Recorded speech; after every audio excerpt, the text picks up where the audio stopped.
This is long, so I apologize for that.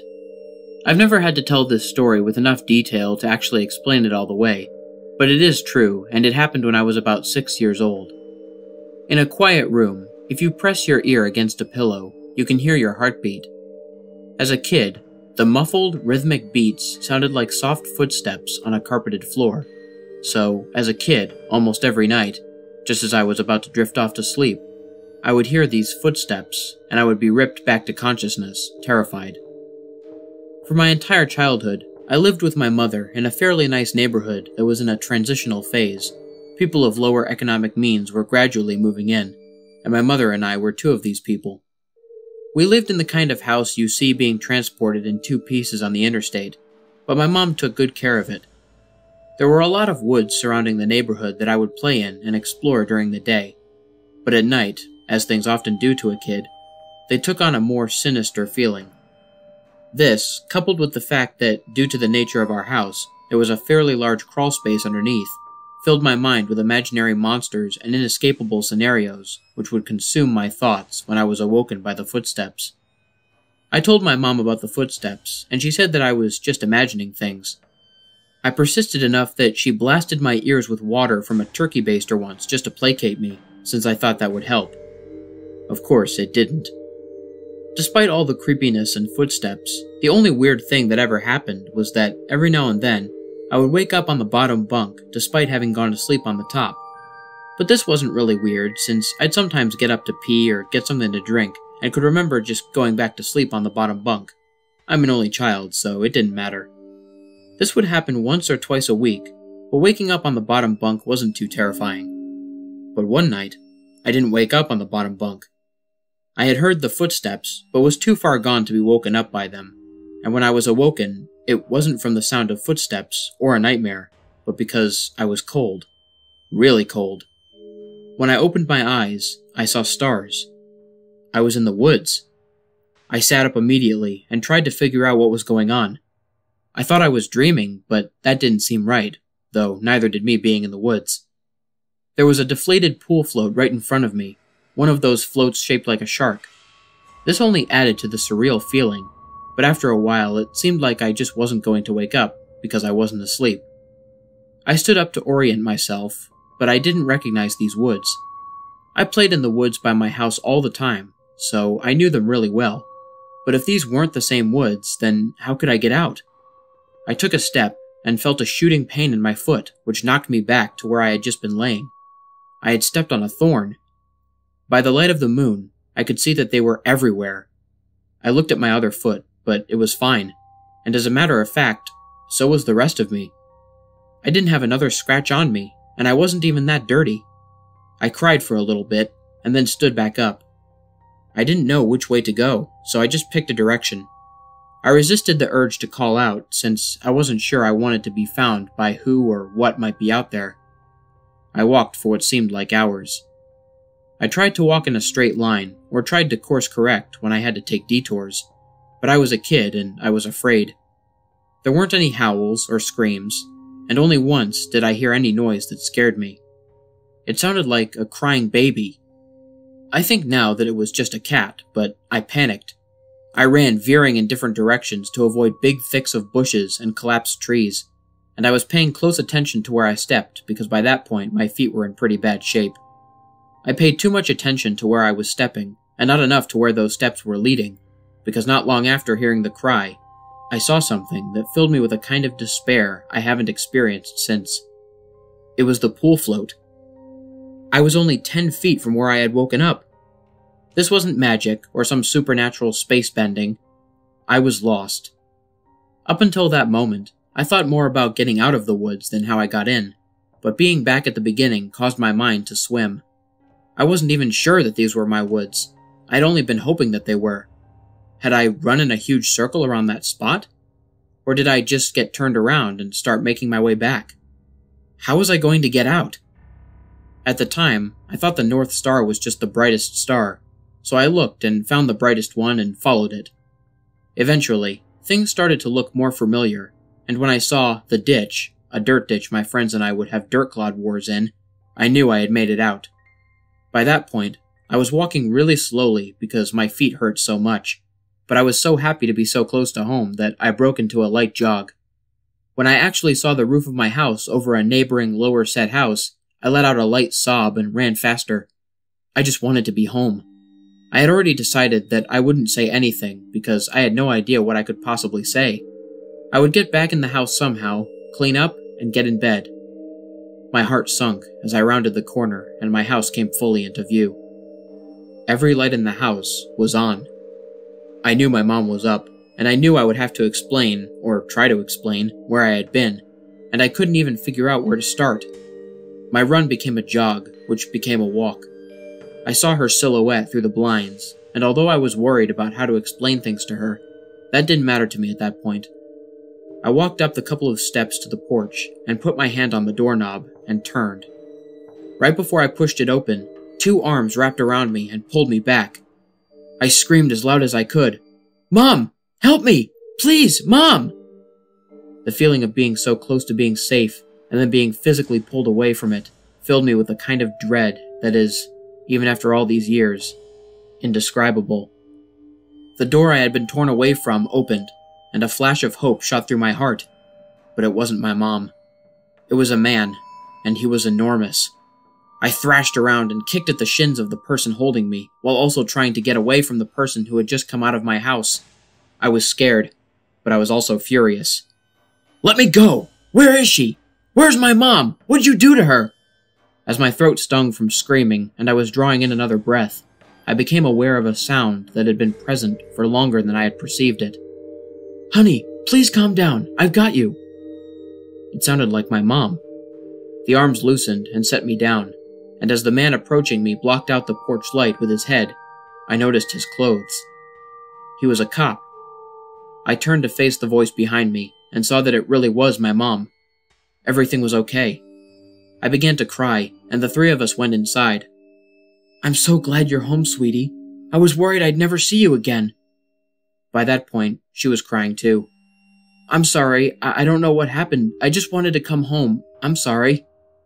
"It's okay. Just don't ever do that again. I'm not sure me or my shins could take it." A little laughter broke through my sobs, and I smiled a bit. "Well, I'm sorry for kicking you, but why'd you have to grab me like that?" "I was just afraid that you'd run away again." I was confused. "What do you mean?" "We found your note on your pillow," she said, and pointed at the piece of paper that the police officer was sliding across the table. I picked up the note and read it. It was a running away letter. It said that I was unhappy and never wanted to see her or any of my friends again.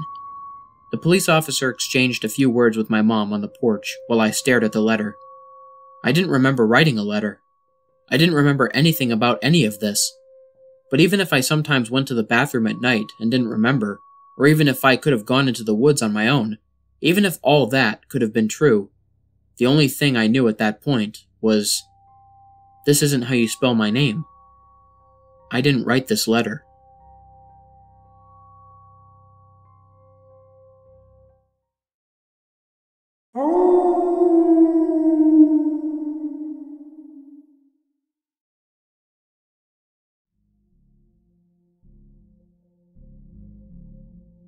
A couple days ago, I posted a story called Footsteps here on No Sleep. There were a number of questions that made me curious about certain details about my childhood, and so I spoke with my mother. Exacerbated by my questions, she said, "Why don't you just tell them about the doggone balloons if they're so interested?" As soon as she said that, I remembered so much about my childhood that I had forgotten. This story will provide some greater context for the previous story, which I think you should read first. Though the order isn't of vital importance, reading that story first will put you in my place more effectively, since I remembered the events of Footsteps first. If you have questions or anything, feel free to ask, and I'll try to answer them.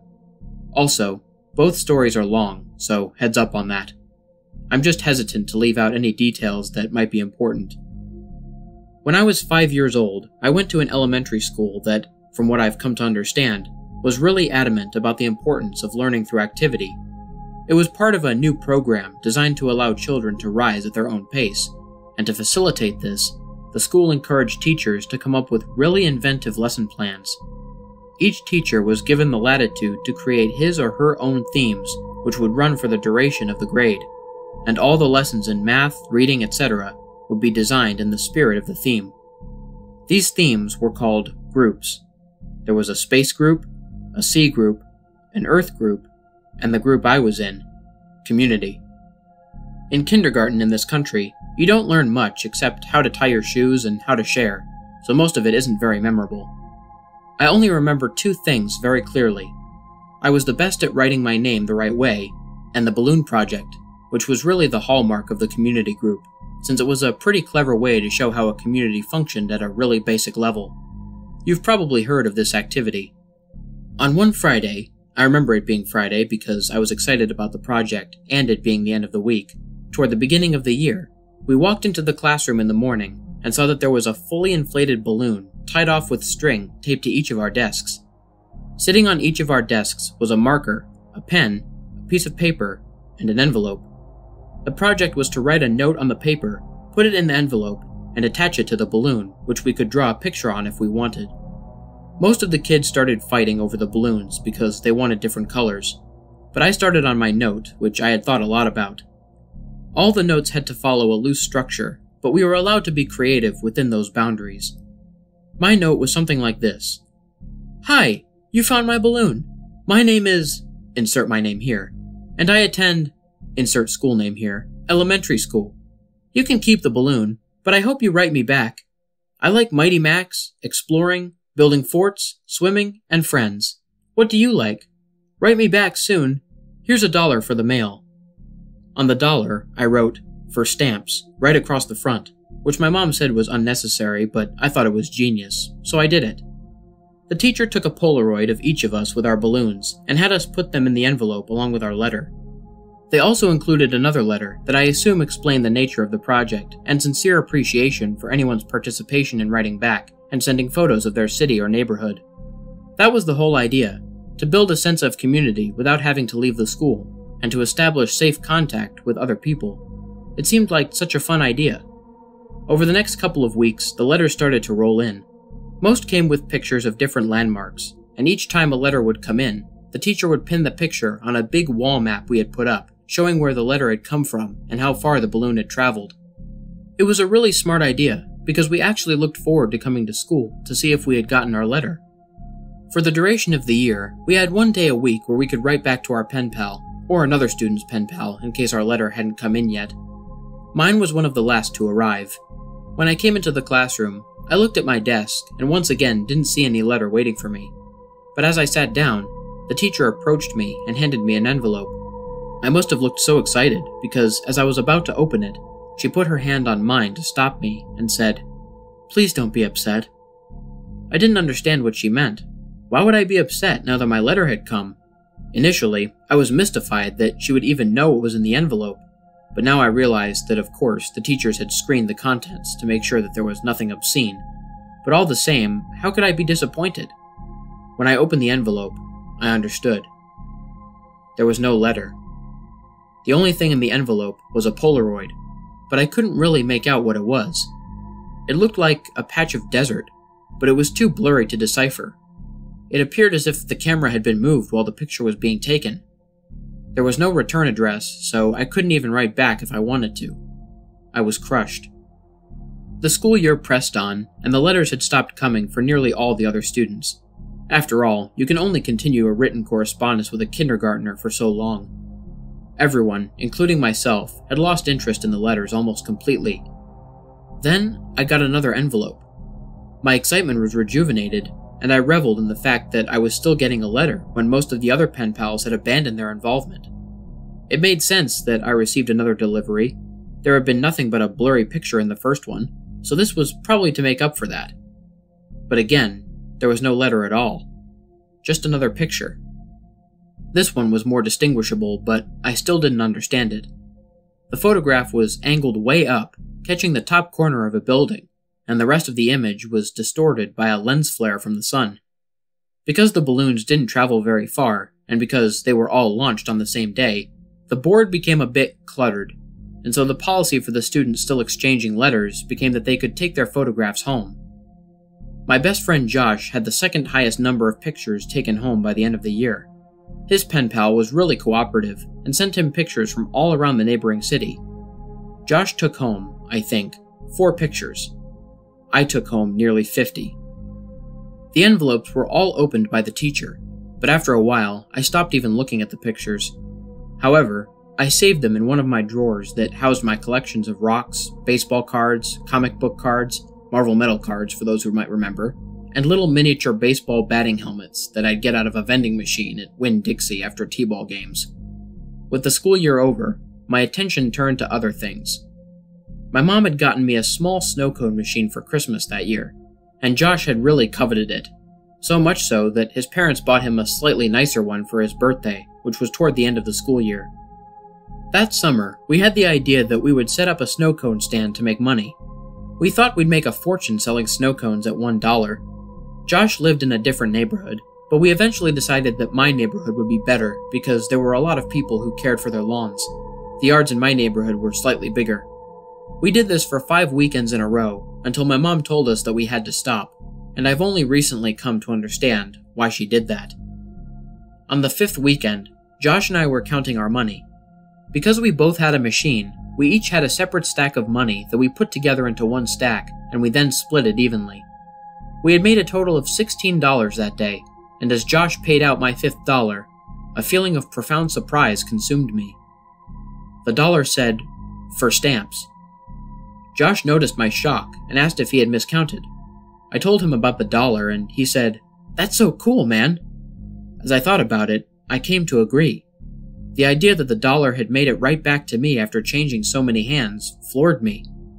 I rushed inside to tell my mom, but my excitement coupled with her being distracted by a phone call made my story incomprehensible, and she responded simply by saying, "Oh wow, that's neat." Frustrated, I ran back outside and told Josh I had something to show him. Back in my room, I opened the drawer and took out the stack of envelopes and showed him some of the pictures. I started with the first picture, and we went through about 10 before Josh lost interest and asked if I wanted to go play in the ditch, a dirt ditch down the street from my house, before his mom came to pick him up. So that's what we did. We had a dirt war for a while, but it was interrupted several times by rustling in the woods around us. There were raccoons and stray cats that lived in there, but this was making a little too much noise, and we traded guesses at what it was in an attempt to scare each other. My last guess was that it was a mummy, but in the end, Josh kept insisting that it was a robot because of the sounds that we heard.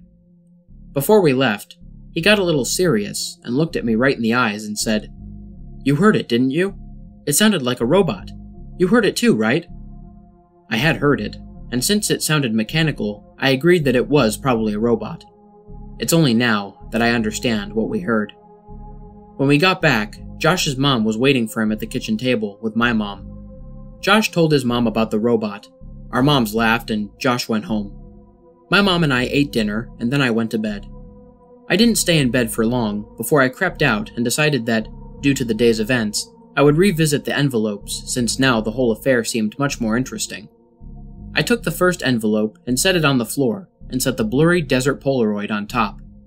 I laid the second envelope right next to it and placed the oddly angled Polaroid of a building's top corner on top of it, and did this with each picture until they formed a grid that was about 5 by 10.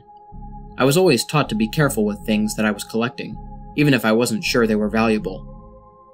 I noticed that the pictures gradually became more decipherable.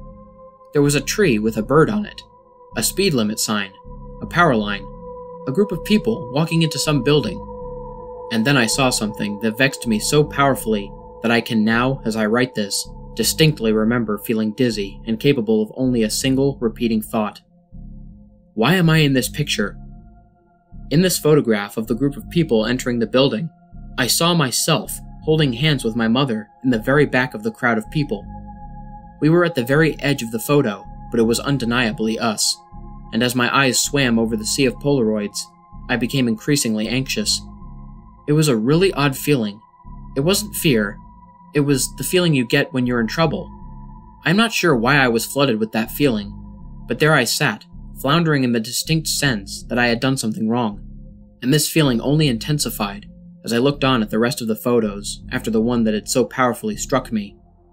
I was in every photo. None of them were close shots, none of them were only of me, but I was in every single one of them, off to the side, in the back, at the bottom of the frame. Some of them only had the tiniest part of my face captured at the very edge of the photo, but nevertheless, I was there. I was always there. I didn't know what to do. Your mind works in funny ways as a kid, but there was a large part of me that was afraid of getting in trouble simply for still being up. Since I already had the looming feeling of having done something wrong, I decided that I would wait until tomorrow. The next day, my mom was off work and spent most of the morning cleaning up around the house. I watched cartoons, I imagine, and waited until I thought it was a good time to show her the Polaroids. When she went out to get the mail, I grabbed a couple of the pictures and put them on the table in front of me as I sat waiting for her to come back in. When she returned, she was already opening the mail and threw some junk mail into the trash can, and I said, "Mom, can you come over here for a second? I have these pictures. Just give me a minute, honey. I need to mark these on the calendar." After a minute or two, she came and stood behind me and asked me what I needed. I could hear her shuffling with the mail behind me, but I just looked at the Polaroids and told her about them. As I explained more and pointed to the pictures, her frequent uh-huhs and okays decreased, and she was suddenly completely quiet and only making a little noise with the mail. The next noise I heard from her sounded as if she was trying to catch her breath in a room that had no air left in it. At last, her struggling gasps were conquered, and she simply dropped the remaining mail on the table and ran to the kitchen to get the phone. "Mom, I'm sorry, I didn't know about these. Don't be mad at me." With the phone pressed to her ear, she was walking/running back and forth and shouting into it. I nervously fiddled with the mail sitting next to my Polaroids. The top envelope had something sticking out of it that I thoughtlessly and anxiously pulled on until it came out. It was another Polaroid. Confused, I thought that somehow one of my Polaroids had slipped into the stack when she threw the mail down, but when I turned it over and looked at it, I realized that I had not seen this one before. To my dismay, it was me, but this one was a much closer shot. I was surrounded by trees and was smiling, but it wasn't just me, I noticed. Josh was there too. This was us, from yesterday. I started yelling for my mom, who was still screaming into the phone. I repeatedly yelled for her until she finally responded with, "What?" And I could only think to ask, "Who are you calling?" "I'm talking with the police, honey." "But why? I'm sorry, I didn't mean to do anything." She answered me with a response that I never understood until I was forced to revisit these events from the earliest years of my life. She grabbed the envelope off the table, and the picture of Josh and I spun and slid, landing next to the other Polaroids in front of me. She held the envelope up to my eyes, but I could only look at her and watch as all the color began draining out of her face. With tears welling up in her eyes, she said that she had to call the police, because there was no postmark.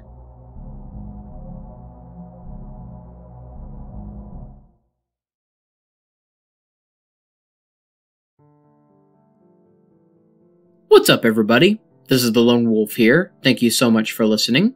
I hope you guys enjoyed the first part of Penpal. Since Penpal is a pretty lengthy story and is already broken down into sections, I figured I'd break the story into 3 separate videos. Next week, I'll read the next 2 parts of the story, Boxes and Maps, and then the following week, I'll read the last 2 parts of the story, Screens and Friends. I hope you guys stick with me to hear the rest of the story. Anyways, for those of you new to the channel, please consider liking, sharing, and subscribing if you enjoyed the video. Turn on the bell for notifications and join the Lone Wolf Pack. If any of you guys want to send me a message, like a personal scary story or a creepypasta recommendation, or you just want to chat with me, there will be a link to my email, Twitter, Discord server, and Instagram in the description. There will also be links in the description for all of the music artists that I used in this video, along with each individual track that I used for those of you interested in the music. And last but certainly not least, if any of you guys have any ideas or tips for me to make my videos even better, please leave me a comment or send me a direct message. Until next time, stay spooky. And remember, the hunt begins when the moon is full. Sweet dreams.